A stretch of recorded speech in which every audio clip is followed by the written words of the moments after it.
إن الحمد لله نحمده ونستعينه ونستغفره ونؤمن به ونتوكل عليه ونعوذ بالله من شرور أنفسنا ومن سيئات أعمالنا من يهده الله فلا مضل له ومن يضلل فلا هادي له أي فلن تجد له وليا مرشدا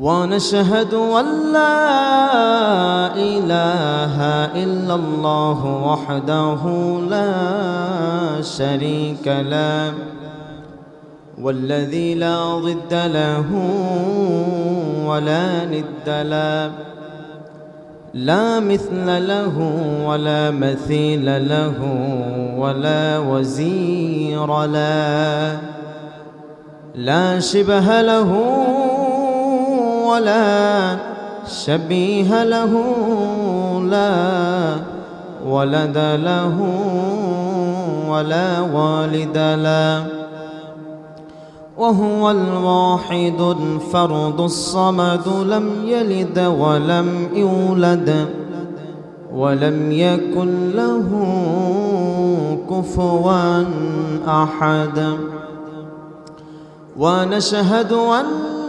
سيدنا وحبيبنا وطبيبنا وطبيب ربنا محمدا عبد الله ورسوله أرسله بالحق بشيرا ونذيرا وداعيا إلى الله بإذنه وسراجا منيرا عما بعد فقد قال الله تعالى في كلامه المجيد وفي فرقانه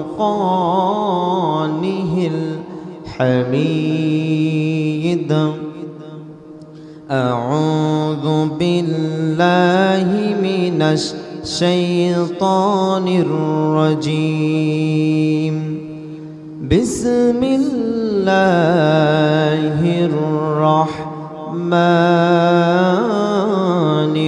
الرحيم قل إن صلاتي ونسكي ومحياي ومماتي لله رب العالمين صدق الله مولانا العظيم وقال تعالى في شان حبيبه مخبرا وعامرا إن الله وملائكته يصلون على النبي يا أيها الذين آمنوا صلوا عليه وسلموا تسليما اللهم صل على محمد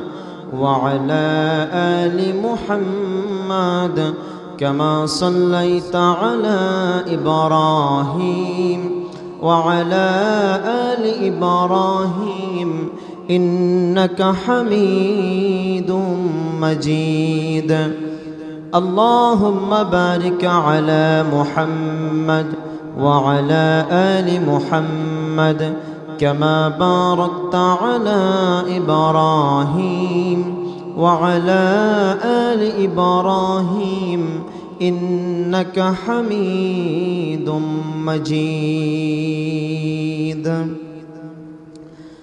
তুমি আছো হৃদয়ের গভীরে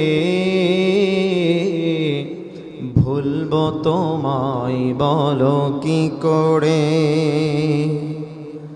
তুমি আছো হৃদয়ের গভীরে, ভুলবো তোমায় বলো কি করে। দেখি নাই তোমারে কোনদিন, তবু আছো হৃদয়ে অমলিন। দেখি নাই তোমারে কোনদিন, তবু আছো স্মরণে অমলিন। প্রেমের ভুবনে বিরহ ব্যথা,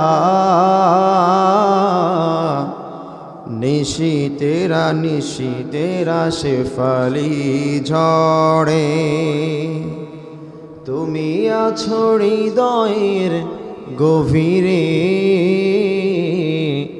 ভুলবো তোমায় বলো কি করে। আল্লাহ পাকের প্রশংসা আপনি কেন আদায় করবেন না, এবং আল্লাহ পাকের প্রশংসা আপনি কেন আদায় করবেন? যে আল্লাহ পাক আমাদেরকে গোটা মানব জাতির কল্যাণে, মুসলিম মিল্লাতের জন্য আল্লাহ পাক কুরবানিকে ওয়াজিব করে দিয়েছেন, এবং এর মাধ্যমে তাকওয়া অর্জনের একটা মাধ্যম আল্লাহ পাক সৃষ্টি করে দিয়েছেন। সুবহানাল্লাহ। মানুষকে আল্লাহ পাক পৃথিবীতে পাঠালেন। পৃথিবীতে মানুষ আসার পরে তারা পৃথিবীতে রং তামাশা, খেলাধুলা এবং নিজেদের জীবিকার জন্য আল্লাহ পাক এই পৃথিবীতে মানুষকে পাঠায় নাই। মানুষকে আল্লাহ পাক এই পৃথিবীতে পাঠিয়েছে একমাত্র তেনারই শুকর এবং সুজুদ আদায়ের জন্য। আল্লাহ পাক এই গোটা পৃথিবীর মানুষকে পাঠিয়েছেন। কথা বলেন ঠিক কিনা? কারণ সাইয়েদনা ইব্রাহিম নবী তার দৃষ্টান্ত। কথা বলেন ঠিক কিনা? আজকে এই ঈদের দিন, কুরবানির ঈদ, ঈদুল আজহা, এর মূল বিষয়বস্তু, মূল কারণ হচ্ছে কুরবানি। কুরবানি কি সুন্নাত, নফল না ফরজ? কোনটা? ওয়াজিব। কোনটা? ওয়াজিব। আল্লাহ পাক ইব্রাহিম নবীর মাধ্যমে গোটা পৃথিবীর মুসলিম মিল্লাতের জাতির পিতা আল্লাহ পাক ইব্রাহিমকে বানালেন। এটা কি খেলতামাশা করার জন্য? এটা কি এমনি এমনি বানিয়েছে? না। জাতির পিতা হতে হলে, বুঝতে পারলাম, জাতির পিতা হতে হলে সেই রকম পরীক্ষার সম্মুখীন হতে হবে। কথা বলেন ঠিক কিনা? শুধুমাত্র নাম দিয়ে দিলাম জাতির পিতা নয়, এইভাবে জাতির পিতা হওয়া যায় না। জাতির পিতা হতে হলে জীবনের প্রত্যেকটি জায়গায় আল্লাহ পাক তার নাম দিয়েছেন খলিল। খলিল মানে এমন বন্ধু, যেই বন্ধু আল্লাহ পাক যখন তাকে যা অর্ডার করেন, সে অর্ডার তখন সেই পরীক্ষা দেওয়ার জন্য প্রস্তুত থাকে। সুবহানাল্লাহ। আমার প্রিয় ভাইরা, যে আয়াতে কারিমা আপনাদের সামনে তেলাওয়াত করেছি, আল্লাহ পাক বললেন, হে রাসূল আপনি বলে দিন, কুল, হে নবী আপনি বলে দিন, ইন্না সলাতি, তোমাদের নামাজ, অনুসুকি কুরবানি, ও মাহইয়ায়া তোমাদের হায়াত, ও মামাতিনি তোমাদের মরণ, লিল্লাহি রাব্বিল আলামিন, একমাত্র আল্লাহর জন্য। কথা বলেন ঠিক কিনা? কারণ এই পৃথিবীতে আমরা বেঁচে আছি কার জন্য? কার জন্য বেঁচে আছি? আল্লাহর জন্য। আমরা চলে যাব আল্লাহর জন্য। কারণ এই পৃথিবীতে আসার একটা সিরিয়াল আছে, যাওয়ার কোনো সিরিয়াল নাই। আপনাকে কখন ডাক দিবে আপনি নিজেও বলতে পারবেন না। অনেকে এই যে ঈদের আগে অনেক জায়গায় অ্যাক্সিডেন্ট হয়ে লোক মারা গিয়েছে, আমরা গাড়ির দোষ দেই, কিন্তু দোষ তো গাড়ির না। আল্লাহ পাক আপনার মৃত্যু ওখানে লিখে রেখেছেন। সম্মানিত প্রিয় উপস্থিতি, সরাসরি আমরা ডাইরেক্টলি কোরআন থেকে আমরা কথা শুনবো ইনশাআল্লাহ। আমি যে আয়াতে কারিমা তেলাওয়াত করছি এর মূল তাফসীরের ভিতরে ইন্না সলাতি ও নুসুকি, শুধু আমরা এই নুসুক শব্দের আজকে ব্যাখ্যা করবো ইনশাআল্লাহ। এমন একটা অবস্থা হয়ে গিয়েছে, গরুর নাম দেওয়া হয় জায়েদ খান, গরুর নাম দেওয়া হয় ডিপজল, গরুর নাম দেওয়া হয়েছে পদ্মা সেতু। কি সেতু? পদ্মা সেতু। বলা হয়েছে ভাই গরুর নাম কেন পদ্মা সেতু দেওয়া হলো? আমার গরু পদ্মা সেতুর মতোই বড়। সেই জন্য বাংলাদেশের সবচেয়ে বড় সেতুর নাম কি? পদ্মা সেতু। তাহলে আমার গরুর নামও পদ্মা সেতু, আমার গরু সবচেয়ে বড়। আবার এমন একটা অবস্থা হয়ে গিয়েছে, কিছুদিন আগে একটা সোশ্যাল মিডিয়া একটা ভিডিও ভাইরাল হলো, আমরা দেখতে পেয়েছি যে বলছে আমার গরুটা বংশ মর্যাদা সম্পূর্ণ গরু, সেই জন্য এই গরুর দাম 1 কোটি টাকা। কত টাকা? 1 কোটি টাকা। আচ্ছা, একটা গরু 1 কোটি টাকা হতে পারে? সম্ভব? একটা গরুর দাম 1 কোটি টাকা। তার গলায় দেখলাম যে চেনটা দিয়েছে, স্বর্ণের চেন, এইরকম মোটা, সেই চেনের দাম নাকি 20 লাখ টাকা। সুবহানাল্লাহ বলবেন, নাউজুবিল্লাহ। কি বলবেন? গরুকে গলায় চেন দিয়ে যখন সাংবাদিকটাকে প্রশ্ন করলো, ভাই আপনি কেন এই গরুর দাম 1 কোটি টাকা রাখলেন এবং এই গরুর দাম 1 কোটি টাকা কেন হলো? বলছে আমার গরু অন্য গরুর মতো নয়, এটা বংশ মর্যাদা সম্পন্ন গরু। আবার বংশ মর্যাদা সম্পন্ন হয় নাকি? হয়। বলছেন যে আপনার গরু কেমন বংশ মর্যাদা সম্পন্ন? বলছে আমেরিকান একটা গরু আনা হয়েছিল, সেই গরু থেকে যতগুলো বাচ্চা হয়েছে সবগুলোই বংশমর্যাদা সম্পূর্ণ, এইরকম গরুর মান ছিল এরকম। হ্যাঁ, সেই জন্য এই গরুর দাম 1 কোটি টাকা। গরুর গোস্তর তুলনা করে নয়, এই গরু এক কথায় বংশমর্যাদা সম্পূর্ণ, সেই জন্য এই গরুর দাম 1 কোটি টাকা। নাউজুবিল্লাহ। এরা ইসলাম নিয়ে হাসি তামাশার পাত্র বানিয়েছে। কথা বলেন ঠিক কিনা? এদেরকে গণধলাই দিলেও মনে হয় দুঃখ যাবে না। কথা বলেন ঠিক কিনা? আমার প্রিয় ভাইয়েরা, যে কথা বলতেছিলাম, আমার মূল কথা এটা নয়। মূল কথা হচ্ছে কুরবানি হবে, প্রত্যেকটি কাজ হবে একমাত্র আল্লাহর সন্তুষ্টির জন্য। কথা বলেন ঠিক কিনা? আল্লাহর সন্তুষ্ট ছাড়া আমরা পৃথিবীতে কারো সন্তুষ্ট করার জন্য আসি নাই। আমরা পৃথিবীতে মরবো আল্লাহর জন্য, বাঁচবো আল্লাহর জন্য। সম্মানিত প্রিয় উপস্থিতি, আমরা সারা জীবনে শুনেছি যে কুরবানির কত রকমের ওয়াজ আপনারা শুনেছেন। ইব্রাহিমের ঘটনা, হাবিল কাবিলের ঘটনা, অনেক ঘটনা আজকে বিভিন্ন জায়গায়, ঈদগাহ মাঠে, মসজিদে, বিভিন্ন জায়গায় আলোচনা করা হবে। কিন্তু আমি ব্যতিক্রম কিছু টিপস আপনাদের জন্য নিয়ে এসেছি। আজকে আমি এনেছি কুরবানি থেকে আমরা কি শিক্ষা গ্রহণ করতে পারি। কুরবানির ভিতরে আমি যেটা নিয়ে এসেছি, কুরবানির করণীয় শিক্ষা হলো 10টি। কয়টি? কুরবানির 10টি শিক্ষা। আমরা এই কুরবানি থেকে শুধু কুরবানি করলাম, গরু জবাই দিলাম, হয়ে গেল? হলো? শুধু গরু জবাই দিয়ে দিলাম, কুরবানি হয়ে গেল, ব্যাস। এটা কি না? এটার নাম কুরবানি নয়। কুরবানি শুধু পশু জবাই করা নয়। কুরবানির অর্থ হচ্ছে আমরা যেই রকম ভাবে পশু কুরবানি করছি, জবাই করছি, পশু জবাই করার সাথে সাথে আমার আপনার ভিতরে যে পশুত্ব ভাব রয়েছে, সেই পশুত্ব ভাবকে কুরবানি করা। কথা বলেন ঠিক কিনা? মানুষের তো মানুষত্ব বোধ থাকা দরকার। কথা বলেন ঠিক কিনা? একজন মানুষের ভিতরে যখন পশুত্বের ভাব আসবে, সেই মানুষ শয়তানকেও হার মানাবে। কথা বলেন ঠিক কিনা? একজন মানুষ যদি ভালো হয়, সেটা ফেরেশতার চাইতেও দামি হয়ে যায়। আর একজন মানুষ যখন খারাপ হয়ে যাবে, সেটা পশুর চাইতেও নিকৃষ্ট হবে। নাউজুবিল্লাহ। সম্মানিত প্রিয় উপস্থিতি, আল্লাহ পাক এই কুরবানি আমাদেরকে দিলেন গোটা মুসলিম মিল্লাতের জন্য, শিক্ষা গ্রহণ করার জন্য। আল্লাহ পাক কুরবানি দিলেন। কুরবানির 10টি শিক্ষা আপনাদের সামনে বলবো। এর ভিতর আমার ভাইয়েরা, 1 নাম্বার শিক্ষা, কুরবানির 1 নাম্বার শিক্ষা হলো আল্লাহ তাআলার আদেশগুলোকে সত্যহীনভাবে, ওজর আপত্তি ছাড়া আমাদের জীবনে বাস্তবায়িত করতে হবে। আজকে আল্লাহ তাআলার বিধান মানতে আমাদের অজুহাত আছে না নাই? আছে না নাই? যদি বলি ভাই নামাজ পড়ো, অজুহাত আছে না নাই? যদি বলি ভাই রোজা করো, বয়স তো হয়নি, অজুহাত আছে না নাই? যদি বলি ভাই কুরবানি করো, হাজার হাজার টাকা খরচ করতে পারে, আল্লাহর সন্তুষ্টির জন্য কুরবানি করতে পারে না, অথচ যেই কোনো অজুহাত দেখানো, যে কোনো অজুহাত দেখায় কিনা? এখন মানুষের যদি বিষয়টা হাস্যকর হলেও সত্য, হাত 3টা, ডান হাত বাম হাত আর একটা অজুহাত, ডান হাত বাম হাতের গুরুত্ব নাই, বর্তমান অজুহাতের গুরুত্ব বেশি। কথা বলেন ঠিক কিনা? সব জায়গায় অজুহাত আছে না নাই?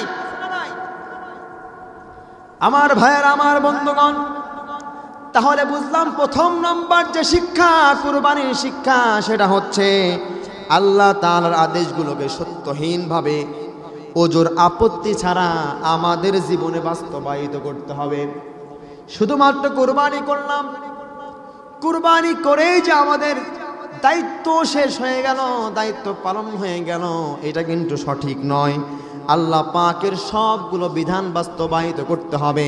যদি বলেন ইব্রাহিম নবীর কথা, সাইয়েদনা ইব্রাহিম নবী এই পৃথিবীতে আসার পর থেকে একের পরে এক পরীক্ষা দিতে লেগেছে। কথা বলেন ঠিক কিনা?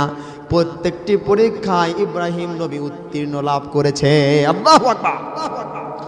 ইব্রাহিম নবীর যে পরীক্ষাগুলো উত্তীর্ণ লাভ করেছে, আজকে গোটা পৃথিবীর মানুষগুলো, ছাত্ররা, স্টুডেন্টরা যখন পরীক্ষায় পাশ করে, কেউ পায় 55 নাম্বার, কেউ পায় 60, কেউ পায় 80, কেউ পায় 90, কিন্তু ইব্রাহিম নবী 100-তে 100 পেয়েছে। সুবহানাল্লাহ, 100-তে 100 পেয়েছে। ইব্রাহিম নবীর কোন রেজাল্টে 99 নাই। আল্লাহ পাক সন্তুষ্ট হয়ে, খুশি হয়ে, আল্লাহ পাক সন্তুষ্ট হয়ে, খুশি হয়ে ইব্রাহিমকে বললেন, সালামুন আলা ইব্রাহিম। সুবহানাল্লাহ। আল্লাহ পাক ইব্রাহিমকে, স্বয়ং ইব্রাহিমকে সালাম দিলেন, ইব্রাহিমকে সালাম দিলেন। শুধুমাত্র তাই নয়, আল্লাহ পাক বললেন, মিল্লাতা আবিকুম ইব্রাহিম হুয়া সাম্মাকুমুল মুসলিমিন। আল্লাহু আকবার। মিল্লাতা আবিকুম ইব্রাহিম, গোটা পৃথিবীর মুসলিম মিল্লাতের জাতির পিতা ইব্রাহিম নবীকে বানিয়ে দেওয়া হয়েছে। সুবহানাল্লাহ। এটা কি শুধু শুধু বানিয়ে দেওয়া হয়েছে এমনি? আল্লাহ পাক এতটাই খুশি হলেন, ইব্রাহিমকে সালাম জানালেন, আবার গোটা মুসলিম মিল্লাতের জাতির পিতা বানিয়ে দিলেন। আর আজকে আমরা এমনি একজনের নামের সামনে জাতির পিতা দিয়ে দেই। আছে না নাই? আছে না নাই? জাতির পিতা হতে হলে মিয়া ত্যাগ স্বীকার করতে হবে। জাতির পিতা হতে হলে আল্লাহ পাকের প্রত্যেকটি বিধান কার্যকর করতে হবে। কথা বলেন ঠিক কিনা? আমার ভাইয়েরা, আমার বন্ধুগণ, ইব্রাহিম নবী শুধুমাত্র কুরবানি করে নাই, শুধুমাত্র কুরবানি করে নাই, তার যত ধন সম্পদ ছিল সমস্ত কিছু কিন্তু আল্লাহর রাস্তায় কুরবানি করেছে। কথা বলেন ঠিক কিনা? আল্লাহ পাক ধন সম্পদের ব্যাপারে কুরআন আল কারীমের 8 নম্বর সূরা, সূরা আনফালের 28 নম্বর আয়াতে রব্বুল আলামিন সুন্দর করে বলছেন, ওয়া'লামু আন্নামা আমওয়ালুকুম ওয়া আওলাদুকুম ফিতনাহ ওয়া আন্নাল্লাহা ইনদাহু আজরুন আযীম। আল্লাহু আকবার। কোন আপনারা কি আল্লাহর নাম নিতে কষ্ট হয়? কষ্ট হয়? আল্লাহর নাম নেবেন। আল্লাহ পাক বলেছেন, আমার নাম যারা উচ্চ চিত্রে, আমার নাম যারা নেবে, আমি আল্লাহ তাদের হাড়ের অসুখ ভালো করে দিই। আস্তে কোন সুবহানাল্লাহ, এটা জোরে বলেন না সুবহানাল্লাহ। আমার ভাইয়েরা, আল্লাহ পাক তাআলা ধন সম্পদের ব্যাপারে রব্বুল আলামিন বললেন যে ওয়ালামু আন্নামা আমওয়ালুকুম, জেনে রাখো তোমাদের অর্থ সম্পদ, ওয়ালামু আন্নামা আমওয়ালুকুম ওয়ালা আওলাদুকুম ফিতনাহ।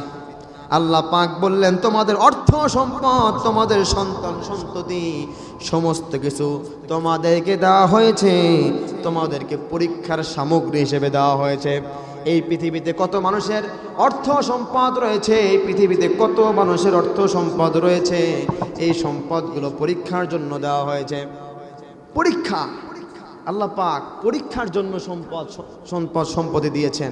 তাহলে আমার ভাইয়েরা, আল্লাহ পাক আমাদেরকে সন্তান দিয়েছেন কি জন্য? ইব্রাহিমকে আল্লাহ পাক বড় পরীক্ষা করেছিলেন। 84 বছর বয়সে একটা সন্তান দিলেন। কথা বলেন ঠিক কিনা? আজকে আমাদের সন্তান হয় না, আমরা আল্লাহর কাছে চাই না, যাই খাজা বাবার কাছে। আছে না নাই? যাই মাজারে গিয়ে ছাগল দেয়, বরকি দেয়, উট দেয়, দুম্বা দেয়, আরো কথা কিছু আছে না নাই? নিজের স্বর্ণের চেন খুলে বাবার দরবারে দিয়ে আসে যে বাবা আমাকে সন্তান দেবে। সন্তান কি বাবা দেবে? সন্তান কে দিবে? ইব্রাহিম নবী 84 বছর বয়স পর্যন্ত আল্লাহর দরবারে দোয়া করতে থাকলেন, ও আল্লাহ রব্বি হাবলি মিনাস সালিহিন, রব্বি হাবলি মিনাস সালিহিন, ওগো আল্লাহ আমাকে নেককার একটা সন্তান দান করুন। ওগো আল্লাহ, আল্লাহর কাছে নেককার সন্তান চেয়ে কাঁদলেন কত বছর? 84 বছর পর্যন্ত।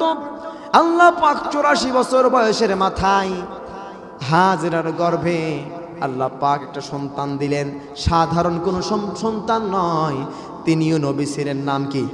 হযরতে ইসমাঈল আলাইহিস সালাম। সুবহানাল্লাহ। নবীর গর্ভে, নবীর বংশে আবারও নবী। আল্লাহ পাক তাকে সন্তান দিলেন, দেওয়ার পরেও সেই সন্তানকে বনবাসে পাঠিয়ে দেওয়া হলো। কথা বলেন ঠিক কিনা? আজকে যদি আপনাদের সন্তান হওয়ার পরে যদি বলা হয় যে তোমার স্ত্রী তোমার সন্তানকে দূরে কোথাও রেখে আসো, আমরা আসবো? আসবো? আমরা তো আল্লাহর চাইতে আমাদের স্ত্রীকে ভালোবাসি, আমরা তো আল্লাহর চাইতে আমাদের সন্তানকে ভালোবাসি, তাই নয়? কিন্তু না, সন্তান কে দিয়েছে? আপনার স্ত্রী কে দিয়েছে? আপনার ধন সম্পদ কে দিয়েছে? সবকিছু যেহেতু আল্লাহ দিয়েছে, আল্লাহর জন্য সবকিছু উৎসর্গ করার প্রয়োজন আছে না নাই? আছে না নাই? আমার জীবন, আমার মরণ, আমার বন্দেগী, ইয়া ইলাহি কবুল করো, ইয়া ইলাহি কবুল করো আমার বন্দেগী, আমার জিন্দেগী। আমিন কোন? আমার ভাইরা, তাহলে সব কিছু কার জন্য হবে? আল্লাহর জন্য। তাহলে সন্তান দিয়েছেন কে? আল্লাহ। এই সন্তান আপনাকে এমনি দেন, আল্লাহ তো পরীক্ষা করার জন্য পাঠিয়েছেন। কথা বলেন ঠিক কিনা? যে সন্তান পেয়ে, স্ত্রী পেয়ে, ধন সম্পদ পেয়ে বান্দা আমাকে ভুলে যাস কিনা? আমাকে ভুলে গেলে বান্দা তোমার উপায় থাকবে না। আমার ভাইয়েরা, সেই জন্য সম্পদের বড়াই করা যাবে। আজকে 2 টাকার মালিক হয়ে, 2 টাকার মালিক হলে তার পার জমিনে পড়ে না, আছে না নাই? আছে না নাই? সম্পদ নিয়ে বড়াই করা যাবে না। তোমার এখন সম্পদ আছে, 2 মিনিট পরে নাও থাকতে পারে। কথা বলেন ঠিক কিনা? সেদিন আমাকে বলছে, আমি মানে আসছি শহর থেকে, যখন বাসায় আসছি একটা হাইসের ড্রাইভার বলছে, হুজুর আমাকে যে আজকে ড্রাইভার হিসেবে দেখছেন, আমি কিন্তু ড্রাইভার ছিলাম না, এক সময় এই হাইজের মালিক ছিলাম। হাইজের মালিক ছিলাম। শুধু এই হাইজ নয়, আমার এইরকম আরো 20টা হাইজ ছিল। আমি এরকম 20টা গাড়ির মালিক ছিলাম। কিন্তু আল্লাহ পাক আমাকে অনেক সম্পদ দিয়েছিলেন। এমন একটা পরিস্থিতি আমার হয়ে গেল, মাত্র 7 দিনের ব্যবধানে। কতদিন?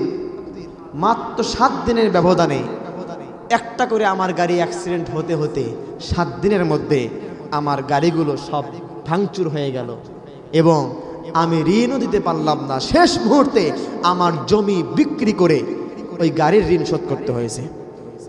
তাহলে টাকার বড়াই করা যাবে, ক্ষমতার বড়াই করা যাবে না। কথা বলেন ঠিক কিনা?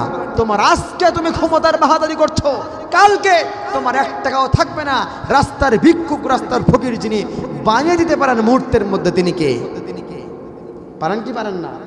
আবার রাস্তার ভিক্ষুককে দেশের প্রেসিডেন্ট বানাতে পারেন কি পারেন না? পারেন কি পারেন না?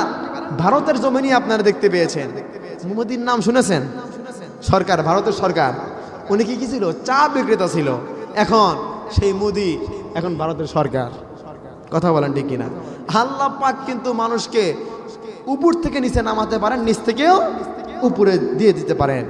আল্লাহ পাক রব্বুল আলামিন সম্পর্কে বলছেন, وَتُعِزُّ مَن تَشَاءُ وَتُذِلُّ مَن تَشَاءُ بِيَدِكَ الْخَيْرُ إِنَّكَ عَلَى كُلِّ شَيْءٍ قَدِيرٌ। আল্লাহু আকবার।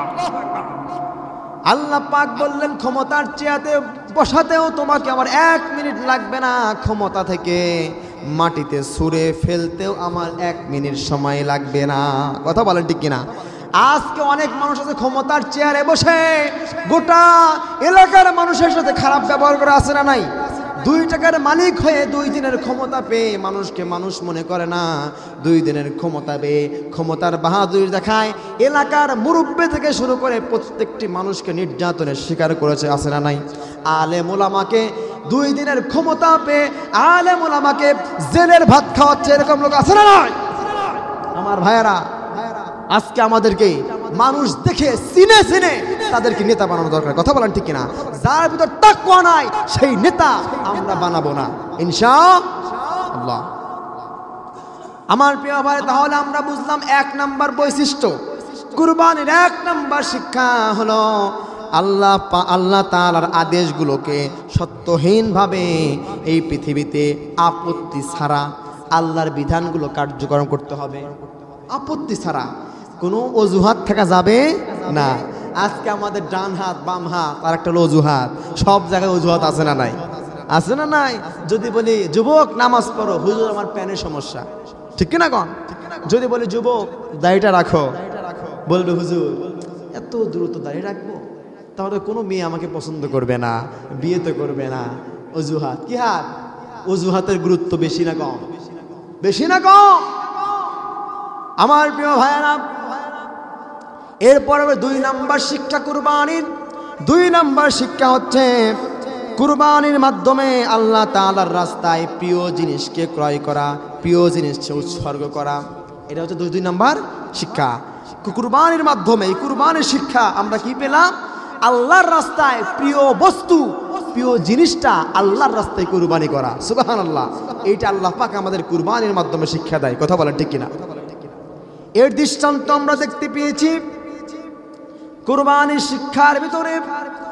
আমরা দেখতে পেয়েছি ইব্রাহিম নবী 84 বছর বয়স পর্যন্ত আল্লাহ রব্বুল আলামিনের কাছে দোয়া করলেন, রব্বি হাবলি মিনাস সালিহিন, রব্বি হাবলি মিনাস সালিহিন। ওগো আল্লাহ আমাকে নেককার একটা সন্তান দান করুন, আল্লাহ নেককার একটা সন্তান দান করুন। আল্লাহ পাক তাকে সন্তান দিলেন 84 বছর বয়সে। কত বছর? এরপরে সেই সন্তান যখন ভূমিষ্ঠ হল, জন্মগ্রহণ করার পরে সেই সন্তান সহ হাজেরাকে সহ তার স্ত্রীকে সহ তিনি মরুর ভিতরে তিনি রেখে আসলেন। কার হুকুম ছিল? আল্লাহর হুকুম। এরপরে আমার ভাইয়েরা, সেই সন্তান যখন মরু অঞ্চলে বড় হলো, হওয়ার পরে যখন সন্তানটা ফিরিয়ে বাড়িতে নিয়ে আসলো, আসার পরে আল্লাহ পাক রব্বুল আলামিন স্বপ্নের ভিতরে তার খলিল ইব্রাহিমকে স্বপ্নে দেখাচ্ছে, তোমার প্রিয় বস্তুটি আল্লাহর রাস্তায় কুরবানি করো। আল্লাহ পাক রব্বুল আলামিন বলছেন, ইয়া বুনাইয়া ইন্নী আরা ফিল মানামি আন্নী আযবাহুকা ফানজুর মাযা তারা। আল্লাহু আকবার।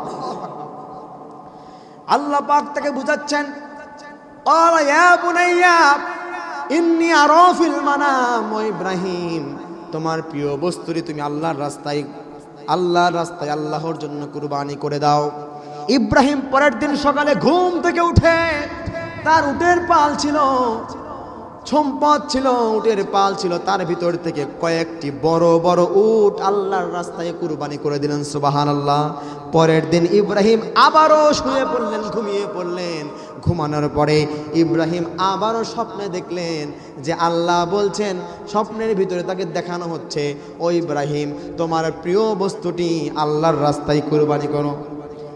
এইভাবে ইব্রাহিম যখন প্রতিদিন স্বপ্নে দেখে, ইব্রাহিম একটা করে প্রিয় বস্তু কুরবানি করতে থাকে। এইভাবে যখন কুরবানি করতেই ছিল, শেষ মুহূর্তে ইব্রাহিমকে বলা হলো, ইন্নী আরা ফিল মানামি আন্নী আযবাহুকা ফানজুর মাযা তারা। আল্লাহু আকবার। ইব্রাহিমকে বলল, ইব্রাহিম এতেও হবে না, ইব্রাহিম তোমার প্রিয় বস্তু কোনটা? অবশ্যই ইব্রাহিমের প্রিয় বস্তু যেটা 84 বছর পর্যন্ত আল্লাহ পাকের কাছে দোয়া করেছিল।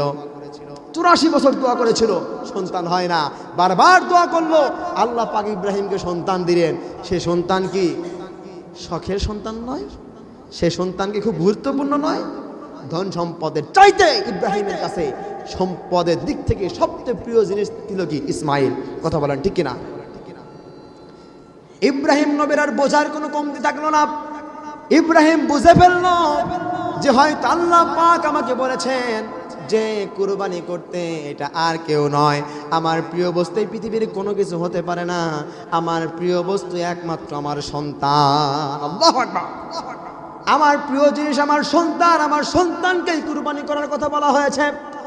ইব্রাহিম নবী তখন লেট না করে, অপেক্ষা না করে, ইব্রাহিম তার স্ত্রী হাজরাকেও বলেনি, না বলে ডাইরেক্ট ইসমাইলকে বলল, বাবা যেরকম তাকওয়াবান তার ছেলেও সেরকম তাকওয়াবান। কথা বলেন ঠিক কিনা?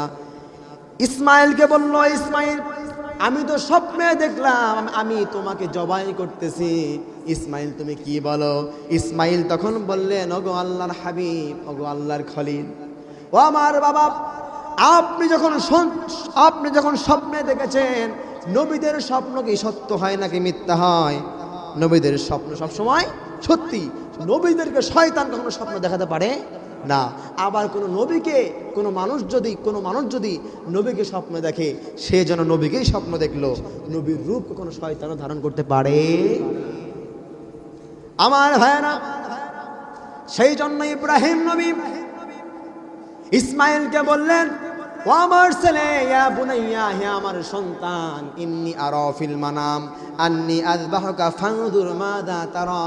ও আমার সন্তান, আমি স্বপ্নের ভিতরে দেখতে পেয়েছি আমি তোমাকে কুরবানি করছি। সুবহানাল্লাহ পড়ে। এই কথা যখন ইব্রাহিম ইসমাইলকে বললেন, ইসমাইল বললেন, ও আমার বাবা, আপনি যেহেতু স্বপ্নে দেখেছেন যে আপনি ইসমাইলকে কুরবানি করছেন, ও আমার বাবা, আপনি টেনশন করবেন না, আমি যে আপনাকে মানা করব এরকম কোনো কাজ হবে না। ও আমার বাবা, আমি আপনাকে কখনোই মানা করব না।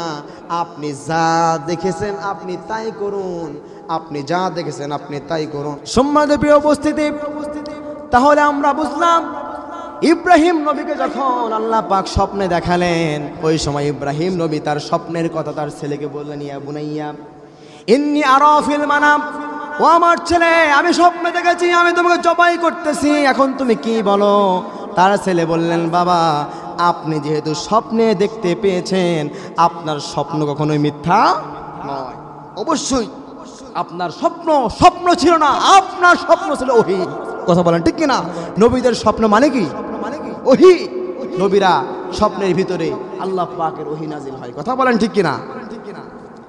তার ছেলে তখন বলল, সাতাজিদুনি ইনশাআল্লাহু মিনাস সাবিরিন।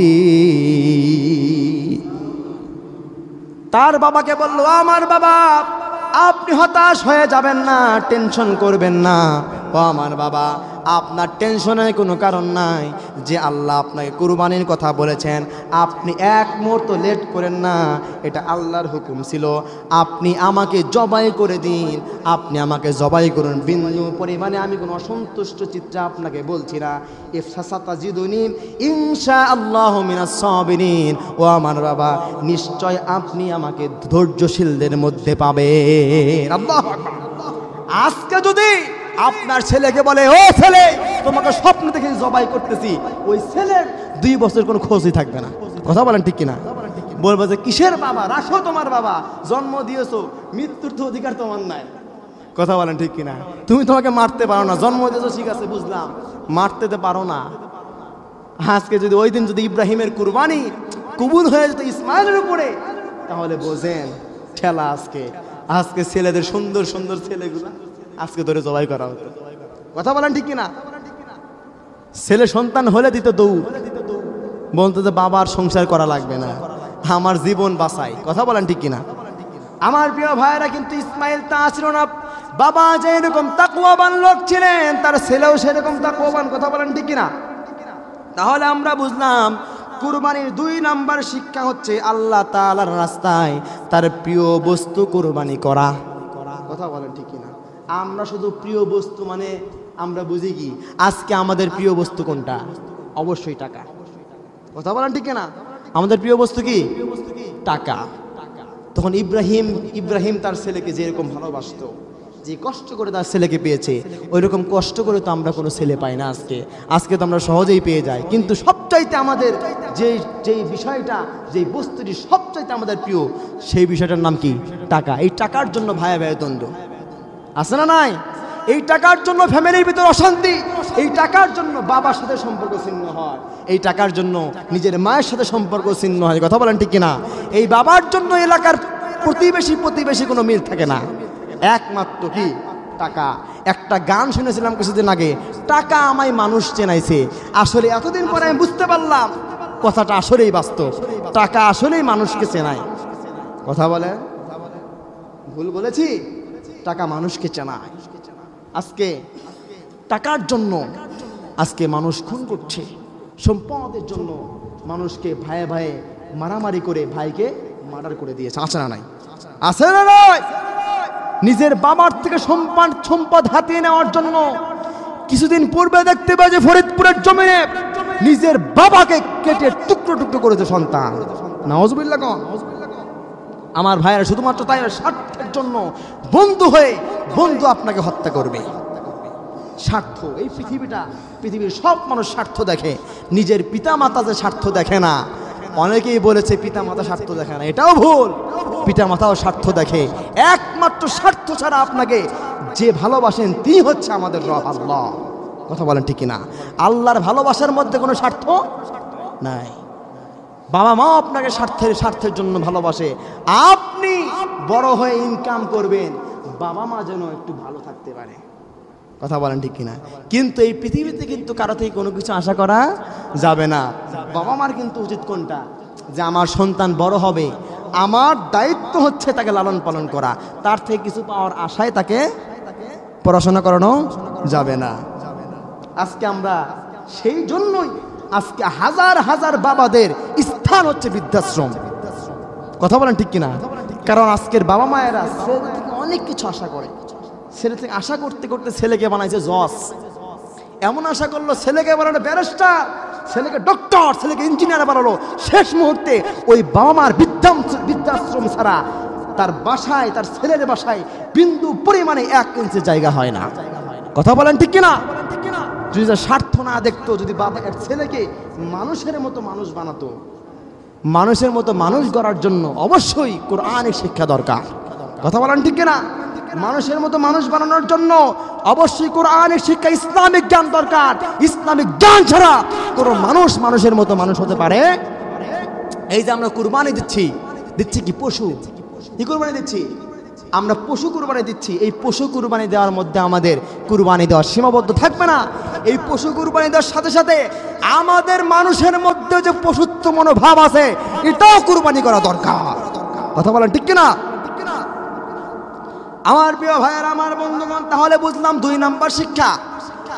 আমরা কুরবানি থেকে যে 3 নাম্বার শিক্ষা গ্রহণ করি, 3 নাম্বার শিক্ষা হচ্ছে, আমরা কুরবানি থেকে যে 3 নাম্বার শিক্ষা গ্রহণ করি, এটা হচ্ছে কুরবানি আমাদেরকে তাকওয়া অবলম্বন করা শিক্ষা দেয়। কি তাকওয়া বোঝেন? তাকওয়া মানে কার ভয়? আল্লাহর ভয়। এই কুরবানি কি আমরা মানুষের ভয় দেই? হ্যাঁ, এখন তো বর্তমান অধিকাংশ মানুষ মানুষের ভয় কুরবানি দেয়। কথা বলেন ঠিক কিনা? বলে পাশের বাড়ি কুরবানি দিচ্ছে, আমার তো অনেক সম্পদ আছে, আমি তো মন থেকে আসলে চাই না কুরবানি দিই, অনেক খরচ রে বাবা, অনেক খরচ, মন থেকে চাই না। কিন্তু লোকে কি বলবে? লোকে কি বলবে? আপনি লোকের জন্য আপনি নামাজ পড়েন, আপনি লোক দেখানোর জন্য 5 ওয়াক্ত নামাজে না আসে, শুধু শুক্রবারের নামাজে আসেন, কারণ লোকে খারাপ বলবে। আপনি লোকের জন্য আপনি বড় বড় গরু কুরবানি দিচ্ছেন। আপনার অনেক লোক আছে যারা 5 কোটি টাকাতে কুরবানি দিয়ে কুরবানি কবুল হবে না আল্লাহর দরবারে। আবার অনেক লোক আছে একটা ছাগল কুরবানি দিয়েছে, তার কুরবানি আল্লাহর দরবারে কবুল হয়ে গেছে। কথা বলেন ঠিক কিনা? সেইটা হচ্ছে তাকওয়া। অন্তরের পরিশুদ্ধতা দরকার। তাকওয়া ছাড়া একটা মানুষ হতে পারে? যার ভিতর তাকওয়া নাই সেই ব্যক্তি মানুষের অন্যের ক্ষতি করবে। যার ভিতরে আল্লাহর ভয় নাই ওই সমস্ত মানুষগুলো আজকে হাজার হাজার টাকা একটা কলমের খোঁচায় তারা নিয়ে নিচ্ছে। কথা বলেন ঠিক কিনা? আজকে নেতাদের মধ্যে তাকওয়া না থাকার কারণে হাজার হাজার কোটি টাকা বিদেশের মাটিতে পাচার করে দেওয়া হচ্ছে। আজকে তাকওয়া না থাকার কারণে আজকে আলেম ওলামাদেরকে ধরে জেলখানায় বন্ধ করা হচ্ছে। কথা বলেন ঠিক কিনা? আমার ভাইয়েরা, 1 নাম্বার আমাদের নেতা নির্বাচন করতে হবে তাকওয়া দেখে। কি দেখে? আরো আসতে কোন কি দেখে? সমস্যা আছে নাকি? শুনলে মানুষ শুনলে সমস্যা হবে? ভয় করছেন আপনারা? হতাশ হয়ে যাচ্ছেন নাকি? মুমিনদের ভয় পাওয়ার কোনো কারণ, হতাশ হওয়ার কোনো কারণ আছে নাকি? আল্লাহ পাক সেই কথা নিজেই বলে দিয়েছেন, ওয়ালা তাহিনু ওয়ালা তাহজানু ওয়া আনতুমুল আ'লাউনা ইন কুনতুম মুমিনিন। আল্লাহ পাক বলছেন মুমিনদের ভয় পাওয়ার কোনো কারণ নাই, হতাশ হওয়ার কোনো কারণ নাই। মুমিনদের সাথে এই পৃথিবীর কেউ না থাকতে পারে, মুমিনদের সাথে যিনি আছেন তিনি কে? আল্লাহ। আল্লাহ আপনাকে পর ভাববে না যদি আল্লাহর কাজ আপনি করেন। আল্লাহ বলে, বান্দা তুই আমার হয়ে যা, গোটা পৃথিবী আমি তোকে দিয়ে দেব। কথা বলেন ঠিক না? আমরা পৃথিবীর সম্পদ চাই না, আমরা ভালো সম্পদ চাই না, আমরা পৃথিবীতে স্থায়ীভাবে আসি নাই, আমরা থাকবো না, চলে যাব। অতএব আমরা পৃথিবীর কোনো জিনিসকে লোভ করব না। আমাদের যদি লোভ থাকে একমাত্র আমরা আল্লাহকে চাই। কাকে চাই? আল্লাহকে যদি চান, এই পুরো পৃথিবীর মালিকই তো আল্লাহ। কথা কোন ঠিক কিনা? আল্লাহ যদি আপনার হয়ে যায়, এই পৃথিবী কি অন্যের হবে নাকি? এই পৃথিবীতে আপনার হয়ে যায়। কথা বলেন ঠিক কিনা? আমার ভাইয়া, তাহলে বুঝলাম আমরা 3 নাম্বার শিক্ষার নাম কি? তাকওয়া। এই কুরবানি আমাদের 3 নাম্বার শিক্ষা দিয়ে দেয়, যে বিষয়টা সেটার নাম কি? তাকওয়া। আল্লাহর ভয় যদি থাকে আমার ভাইয়ারা, আল্লাহ পাক রব্বুল আলামিন বলছেন, ইন্না আকরামাকুম ইনদাল্লাহি আতকাকুম। আল্লাহু আকবার। আল্লাহ পাক বলছেন, একটা দেশে রাস্তার ভিক্ষুকের চাইতে, একটা দেশের প্রেসিডেন্টের চাইতে রাস্তার ভিক্ষুকের দাম ওই সময় আল্লাহর দরবারে সবচেয়ে বেশি হয়ে যায় যেই সময় রাস্তার ভিক্ষুক আল্লাহওয়ালা হয়ে যায়। তার কারণ, তার দৃষ্টান্ত আমরা পাবো কোথা থেকে? একটা আপনি সুনানে বাইহাকির বর্ণনা থেকে আপনি শুনুন। হযরত ওমর রাদিয়াল্লাহু তাআলা আনহু অর্ধজাহানের খলিফা ছিলেন। এই ওমর একবার এক ভাইয়ের বাসায় দাওয়াত খেতে গিয়েছেন। ওই সময় তার রাখাল ছিল। এই রাখালকে বললেন যে আমরা তো খাবার খাচ্ছি, রাখাল তুমিও আসো আমাদের সাথে খাবার খাও। রাখাল বলছে আমি তো খেতে পারবো না। কেন খেতে পারবে না? কারণ আমি রোজা রেখেছি। রাখাল তখন বলল আমি রোজা রেখেছি, আমি খেতে পারবো না।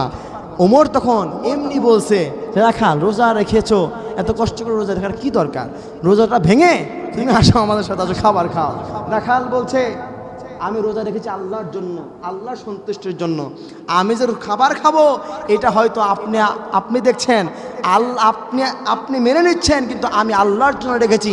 আমি আল্লাহকে থেকে ভয় পাই, আল্লাহর জন্য রোজা রেখেছি, এটা আমি ভাঙতে পারবো? ওই সময় খলিফাতুল মুসলিমিন হযরত ওমর চিন্তা করলেন, আমি এই দেশের প্রেসিডেন্ট, আমার দেশের একটা রাখালের চরিত্র কেমন, আমার দেশের একটা রাখালের ইমান কেমন, এইটা অবশ্যই আমাকে পরীক্ষা করা দরকার। রাখালের খোঁজ খবর নিয়ে দেখলেন রাখাল একটা মাঠে কাজ করে, একজন তার মনিব আছে, এই মনিবের অনেকগুলো ছাগলের পাল আছে, এইগুলো ওই রাখাল রাখে, মাঠে ঘাস খাওয়ায়। তিনি তখন ছদ্মবেশ ধারণ করলেন। ওমরের লম্বা জামা ছিল, ওমর তার ভালো জামাগুলো খুলে ফেললো, ছেঁড়া ফাটা জামা পরলো, ছদ্মবেশ ধারণ করলো, চুলগুলা কোকড়া মোকড়া এলোমেলো করে ওমর রওনা হলো, মাঠের দিকে রওনা হয়ে গেল। রাস্তার পাশে দেখা হয়ে গেল রাখালের সাথে। রাখালকে গিয়ে সালাম দিল, রাখাল কেমন আছো, কি করছো, বিস্তারিত সব শোনার পরে রাখালকে বলছে, ও রাখাল তোমাকে একটা কথা বলি। রাখাল বলছে বলুন। রাখাল তো বোঝে নাই যে এইটাই আমাদের দেশের প্রেসিডেন্ট ওমর। রাখাল তো এটা জানে না। রাখাল তখন বলছে, হ্যাঁ আমার ভাই আপনি বলতে পারুন, আপনি কি বলবেন আমাকে? রাখাল তখন বলছে, রাখালকে ওমর বলছে, ও রাখাল তুমি যে এই ছাগলের পালগুলো পালছ, এই ছাগলের ভিতরে 500, 1000, 2000 ছাগল রয়েছে, অসংখ্য ছাগল। এর ভিতর থেকে 5-10টা ছাগল আমার কাছে বিক্রি করে দাও। মানে 5-10টা ছাগল আমার কাছে বিক্রি করে দাও, আমি তোমার থেকে এই ছাগলগুলো ক্রয় করে নেব। এটা তোমার মনিব জানবে। এই যে তোমার থেকে আমি ছাগলগুলো ক্রয় করে নেব, এই ছাগলের টাকা আমি তোমাকে এখনই দিয়ে দেব, একদম নগদ টাকা তোমাকে দেব। আর এই ছাগলগুলো যে জবাই করব, জবাই করে তোমাকে অনেক মাংস তোমাকে এখান থেকে দিব, তোমার কোনো টাকা দিতে হবে না। আর এই কথা তোমার মুনিবও জানবে। আমার ভাইয়েরা, 1000 ছাগলের মধ্যে থেকে 5-10টা ছাগল নেকড়ে অথবা বাঘ খেতেই পারে, পারে কিনা? আরো জোরে গণ, সকলেই বলেন পারে। কারণ যখন আপনি বন জঙ্গলে বা মাঠে যখন ছাগলগুলো নিয়ে যাবেন, এতগুলো ছাগলের ভিতরে 5-10 ছাগল কিন্তু হারাতেই পারে, স্বাভাবিক বিষয়। রাখালকে বলল, রাখাল, এতগুলো ছাগলের পাল তুমি পালো, তোমার মুনিবকে আমি কিছুই বলবো না।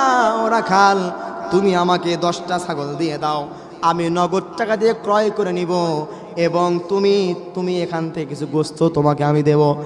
রাখাল বলল, এটা কখনোই করতে পারবো না, কারণ আমার ভিতরে আল্লাহর ভয় রয়েছে, আমি কিছুই করতে পারবো না। রাখাল তখন, হযরত ওমর তখন বললেন, ও রাখাল, কেউ দেখবে না, আমি কাউকে বলবো না।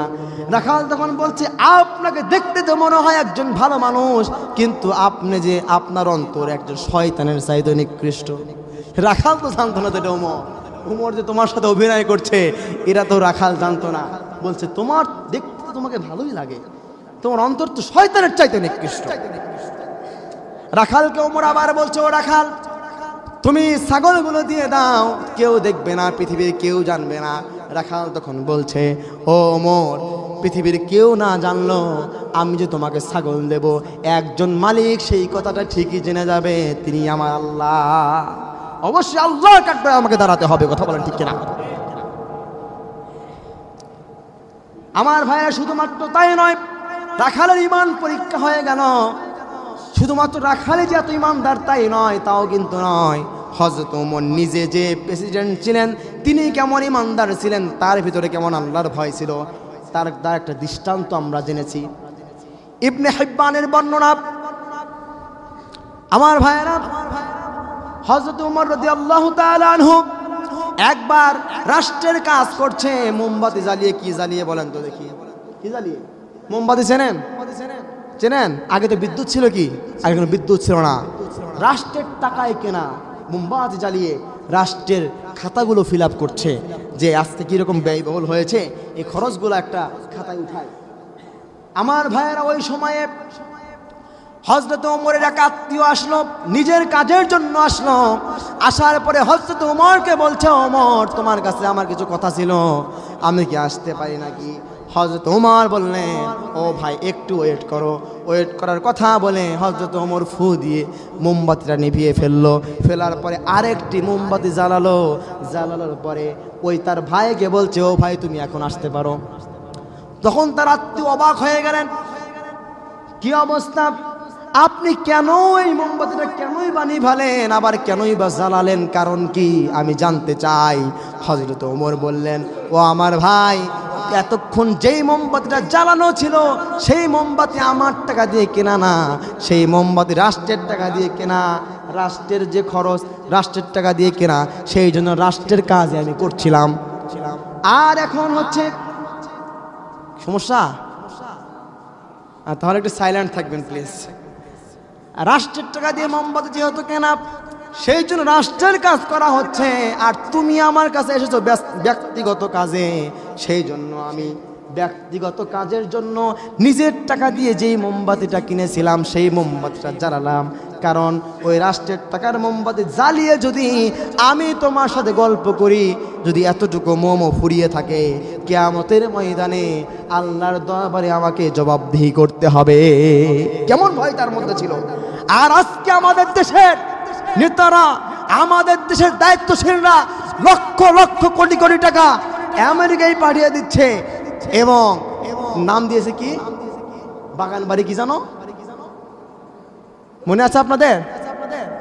বেগম পাড়া, কি পাড়া, বেগম পাড়ায় গিয়ে বাড়ি করছে, হাজার হাজার কোটি কোটি টাকা বিদেশেতে পাচার করে দিচ্ছে। কথা বলেন ঠিক কিনা? আমার ভাইয়েরা, একজন ছাগল চোর বড় চোর না, মোবাইল চোর বড় চোর না, আমার তো মনে হয় এরা দেশের শত্রু, এরাই সবচেয়ে বড় চোর। কথা বলেন ঠিক কিনা? এর দৃষ্টান্ত আমার কথা নয়, এটা কোরআন থেকে আপনাদের প্রমাণ করে দিলাম। আমার ভাইয়েরা, যারা একটি কলমের খোঁচায় যারা লক্ষ লক্ষ টাকা বিদেশে পাচার করে দেয়, এরাই সবচেয়ে বড় পাচারকারী। আল্লাহ তাদেরকে ধরবেন। ধরে ধরে ধরে না, ধরলে আল্লাহ ছাড়ে না, সবাইকেই ধরবে, একটু আগে আর একটু পরে। কথা বলেন ঠিক কিনা? শুধু সময়ের অপেক্ষা। আমার ভাইয়েরা, আমার বিষয় এটা নয়, আমার বিষয় হচ্ছে কুরবানি থেকে আমরা 10টা শিক্ষা অর্জন করব। কয়টা? 10টা। তার ভিতরে বলেছি কয়টা? মনে আছে আপনাদের? কয়টা? 4টা বলেছি। 4 নম্বর পয়েন্ট কি ছিল? তাকওয়া। কুরবানি থেকে আমরা তাকওয়া অর্জন করতে পারি। এরপরে আমার ভাইয়েরা, কুরবানি থেকে 4 নম্বর যে শর্ত, 3 নম্বর পয়েন্ট হয়ে গিয়েছে। 4 নম্বর যে পয়েন্ট, সেটা হচ্ছে কুরবানি থেকে আমরা সবর করার আমরা যে শিক্ষা, সেই শিক্ষা অর্জন করতে পারি। কারণ সবর, ধৈর্য, এই ধৈর্যের শিক্ষা আমরা কুরবানি থেকে গ্রহণ করতে পারি। সুবহানাল্লাহ।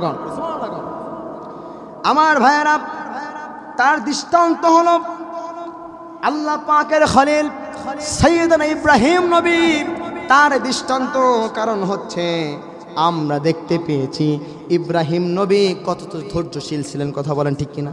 আমার প্রিয় ভাইরা, প্রত্যেকটি পরীক্ষায় ইব্রাহিমকে উত্তীর্ণ হতে হয়েছে। একটা দুইটা পরীক্ষা, হ্যাঁ। প্রথমে কি করতে হলো তাকে?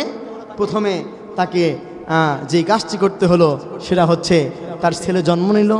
আবার কি করে? শুধু কি তাই হয়েছে? আজকে মুসলমানদের একটা চিহ্ন আছে, সে চিহ্নর ফল কিন্তু ইব্রাহিম নবী। কথা বলেন ঠিক কিনা? আমরা তো আজকে ডাক্তার দিয়ে মুসলমানি করাই, তার মুসলমান সে নিজেই করেছে। সুবহানাল্লাহ। কয়জনের সাহস আছে আজকে নিজের মুসলমান নিজেই করেছে? শুধুমাত্র তাই না আমার ভাইয়েরা, ইব্রাহিম নবী যখন ছোট্ট ছিল, ছোট্ট ইব্রাহিম, তেনার সময় তো কোনো মুসলমান ছিল না। তিনি আল্লাহকে কেমনে চিনেছেন? তিনি আল্লাহকে স্ট্রাগল করে, সংগ্রাম করে আল্লাহকে খুঁজে পেয়েছে। কথা বলেন ঠিক কিনা? এবং শুধুমাত্র তাই না আমার ভাইয়েরা, ইব্রাহিম জানতো এই মূর্তি পূজা করে আমার কিছুই হবে না। যেই মূর্তি নিজেকে পেশাব করে দিয়ে, নিজে মানে কুকুর মূর্তিকে পেশাব করে দিয়েছে, যে মূর্তি নিজের গা থেকে, কুকুরের পেশাব থেকে নিজের শরীরকে বাঁচাতে পারে না, সেই মূর্তি আমাকে কিভাবে বাঁচাবে? ঠিক কিনা বলেন? আল্লাহ পাক যারা মূর্তি পূজা করে, আল্লাহ পাক তাদেরকে সঠিক বুঝ দান করুন। আমিন কোন? আমার ভাইয়েরা, ইব্রাহিম নবী দেখলো এই মূর্তি তো আমার কোনো উপকার করতে পারবে না, এই মূর্তি তো আমার কোনো লাভ করতে পারবে না। সেই জন্য ইব্রাহিম নবী, তিনি যখন যুবক ছিলেন, তাগড়া যুবক, ইব্রাহিম নবী তখন মূর্তির যে মন্দির রয়েছে, তার যে গির্জা, এই গির্জার ভিতরে চলে গেল। গিয়ে আমার ভাইয়েরা, অনেকগুলা মূর্তি ছিল, সমস্ত মূর্তিগুলো রাতের আধারে গিয়ে ইব্রাহিম ভেঙে ফেললো। ভাঙার পরে আমার ভাইয়েরা, একটা হাতুড়ি দ্বারা সমস্ত মূর্তিগুলো ইব্রাহিম ভেঙে ফেললো। ভাঙার পরে একটা মূর্তি ছিল বিশাল বড়, এই মূর্তির একটা অঙ্গ, একটা নাক কেটে ফেললো। কাটার পরে এই মূর্তির হাতে তখন ওই কুড়ালটা অথবা হাতুড়িটা দিয়ে রাখলো। রাখার পরে ইব্রাহিম চলে গেল। সকাল যখন হয়ে গেল, যারা মূর্তি পূজা করে এবং যারা মূর্তি পূজায় যারা হেল্প করে, এরা হচ্ছে ঠাকুর বলা হয়। কি বলা হয়? ঠাকুর।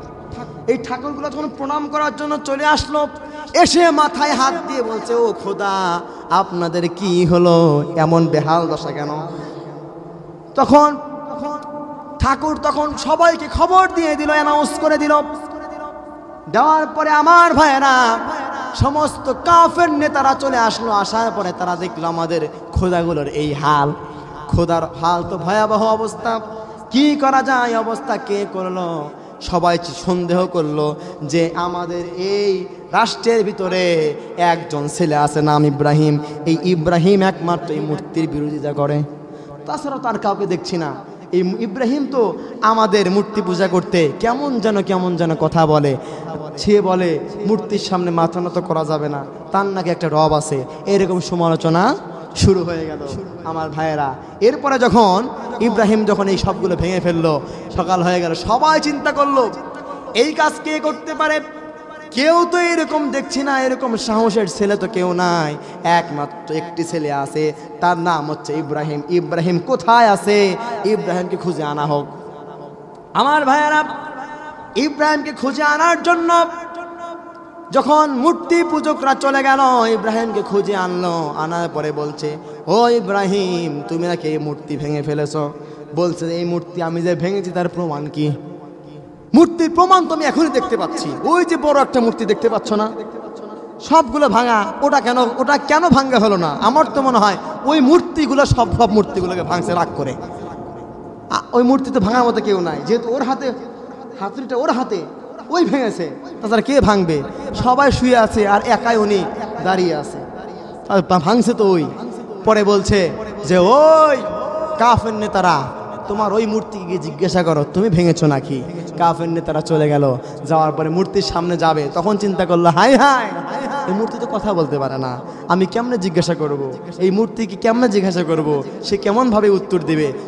তখন ইব্রাহিমকে বললো, ইব্রাহিম তুমি টিটকারি করছো মিয়া, এই মূর্তি কথা বলতে পারে? তখন ইব্রাহিম বলল, যে মূর্তি কথা বলতে পারে না সে মূর্তি ইবাদত করো কেন? কথা বলেন ঠিক কিনা? যে মূর্তি নিজের শরীরকে হেফাজত করতে পারে না সে মূর্তি তোমরা বিপদে বললে তোমাদেরকে কিভাবে হেফাজত করবে? কথা বলেন ঠিক কিনা আমার ভাইয়েরা? তারপর ইব্রাহিমকে তারা চিন্তা করলো, ইব্রাহিমকে এরকম ভাবে রাখা যাবে না, ইব্রাহিমকে অগ্নিকাণ্ডে নিক্ষেপ করা হবে।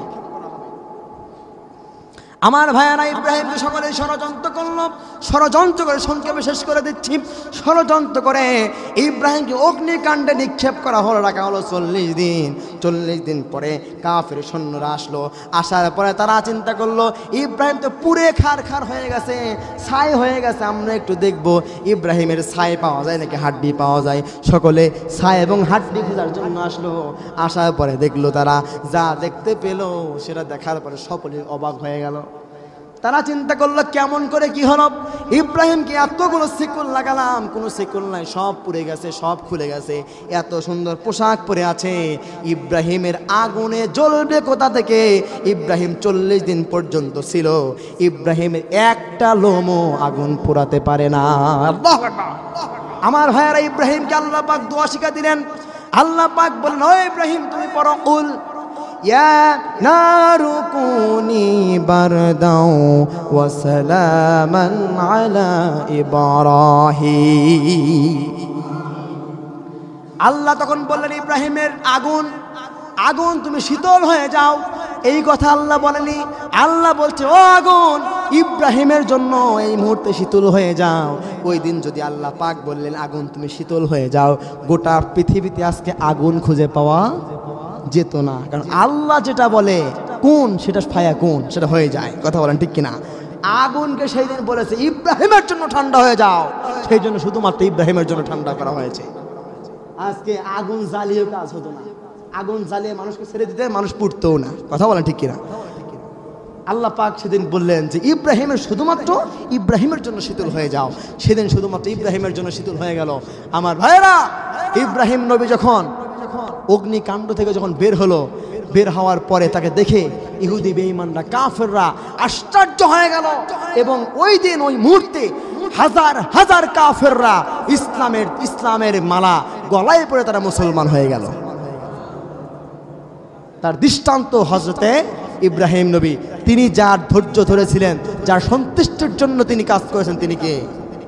আল্লাহর জন্য। আমরা ওই পৃথিবীতে যত কাজ করব, যত জিহাদ করব, সংগ্রাম করব, স্ট্রাগল করব, আমার জীবন আমার মরণ একমাত্র যার জন্য উৎসর্গ করতে হবে, তিনি কে? আল্লাহ পাক বললেন, সে কথাই বলছেন, উল ইন্না সালাতি ওয়া নুসুকি ওয়া মাহইয়ায়া ওয়া মামাতি লিল্লাহি রাব্বিল আলামিন। আমাদের জীবন কার জন্য? আমাদের মরণ কার জন্য? আমরা এই পৃথিবীতে যত কাজ করব, এই পৃথিবীর কারো সন্তুষ্টি অর্জন করার দরকার নাই, একমাত্র যার সন্তুষ্টির জন্য কাজ করব তিনি কে? আমাদের রবকে। আমাদের রব আল্লাহ। আল্লাহ আমাদের রব। কথা বলেন ঠিক কিনা? এই পৃথিবীতে কারো সামনে মুসলমানের মস্তক অবনত করতে পারে না। কথা বলেন ঠিক কিনা? আমাদের প্রভু কয়জন? আমরা এক আল্লাহর ইবাদত করি। কথা বলেন ঠিক কিনা? আমরা ওইরকম 200, 300, 2000, 3000 মূর্তির পূজা করি না, যে এই মূর্তির ভিতরে অমুক গুণ আছে, এই মূর্তির ভিতরে অমুক গুণ আছে, তমুক গুণ আছে, এই মূর্তির সামনে পূজা করলে পরীক্ষায় ভালো ফলাফল করা যায়, এই মূর্তির সামনে পূজা করলে পরীক্ষায় ভালো ফলাফল করা যায়, এই মূর্তির সামনে পূজা করলে দিনকাল ভালো কাটে, ওই মূর্তির সামনে পূজা করলে ব্যবসা প্রতিষ্ঠান ভালো চলে। আমরা এত মূর্তি মানে না, আমরা একজন রবকে অনুসরণ করি। কয়জন? আল্লাহ আমার রব, এ রবই আমার সব। পড়তে পারবেন সকলে? একটু পড়েন না। আল্লাহ আমাদের রব কে? আল্লাহ। আল্লাহকে রব বলে স্বীকৃতি দেন, আল্লাহ কিয়ামতের ময়দানে আপনাকে বান্দা বলে স্বীকৃতি দেবে। সুবহানাল্লাহ। সকলে পড়েন, তাহলে থেমে আছেন কেন? আল্লাহ আমার রব, এ রবি আমার সব। আল্লাহ আমার রব, এ রবি আমার সব। দমে দমে তনু মনে তারি অনুভব, দমে দমে তনু মনে তারি অনুভব। আল্লাহ আমার রব, এই রবি আমার সব। আল্লাহ আমার রব, এ রবি আমার সব। আল্লাহু আকবার। আমার ভাইয়েরা, তাহলে বললাম কয়টা? 4টা। সময় বেশি নাই, আমি সংক্ষেপে সবগুলো বলে দেব, ব্যাখ্যা বিশ্লেষণ করবো না। আর 6টা শিক্ষা, 6টা শিক্ষার টাইম হয়ে গিয়েছে। 6টা যেহেতু কুরবানির দিন, আসলে বিষয়টা আমি যে আয়াতে কারিমাতে তেলাওয়াত করেছিলাম, আমি যদি বলতে থাকি এইভাবে, আসলে আজকের দিনে শেষ হবে না। আমি সংক্ষেপে 10টা পয়েন্ট আর 6টা পয়েন্ট আপনাদেরকে শুধু বলবো, কোনো ব্যাখ্যা বিশ্লেষণ করবো না ইনশাল্লাহ। আমি গতকাল জেগে জেগেই 10টা পয়েন্ট আপনাদের জন্য বানাইছি।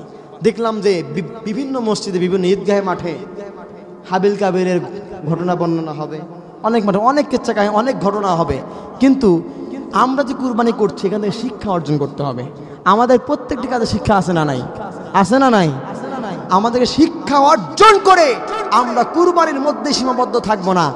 আমরা যেন এই কুরবানি থেকে শিক্ষা নিয়ে সারা আমাদের জীবনকে অতিবাহিত করতে পারি। আমরা যেন এই কুরবানি থেকে শিক্ষা নিয়ে আমাদের জীবনকে পরিচালনা করতে পারি, সে তৌফিক যেন আল্লাহ দান করেন। আমিন কোন? আমার ভাইয়েরা, এরপরে আমরা কুরবানি আমাদেরকে সবরের শিক্ষা দেয়। আমার ভাইয়েরা, এরপরে 5 নাম্বার হচ্ছে ঈমানের পরীক্ষায় যেন হতাশ না হয়, ঈমানের পরীক্ষায় যেন আমরা দৃঢ় থাকতে পারি।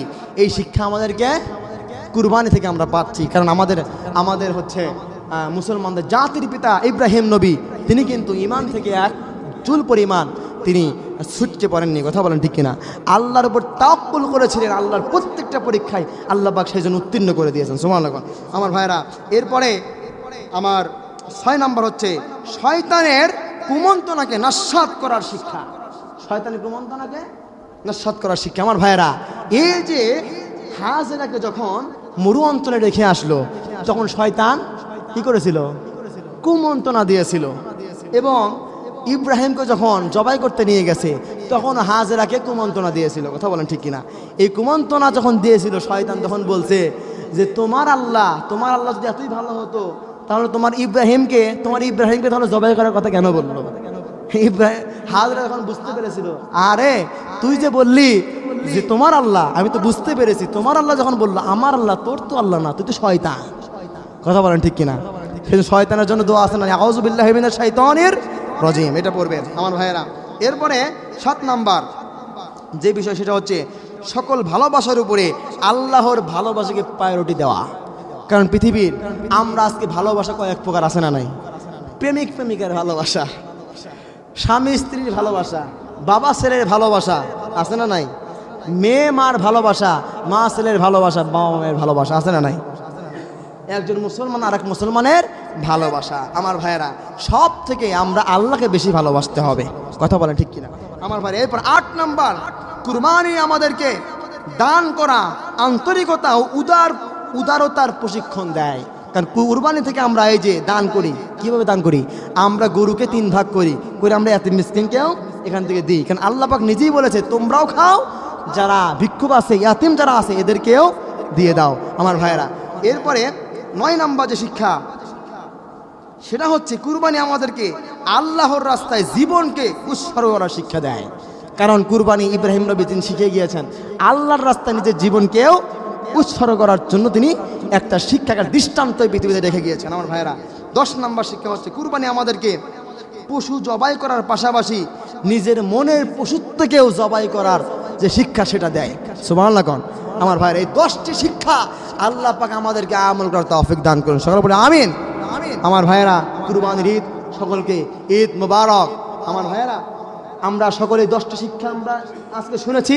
এই শিক্ষা এই কান দিয়ে শুনে এই কান দিয়ে বের করার জন্য না, এই শিক্ষা এখান থেকে গ্রহণ করেই আমাদের বাস্তব জীবনে অ্যাপ্লাই করার জন্য আপনাদেরকে বলেছি। আমরা আমল করবো তো ইনশাআল্লাহ।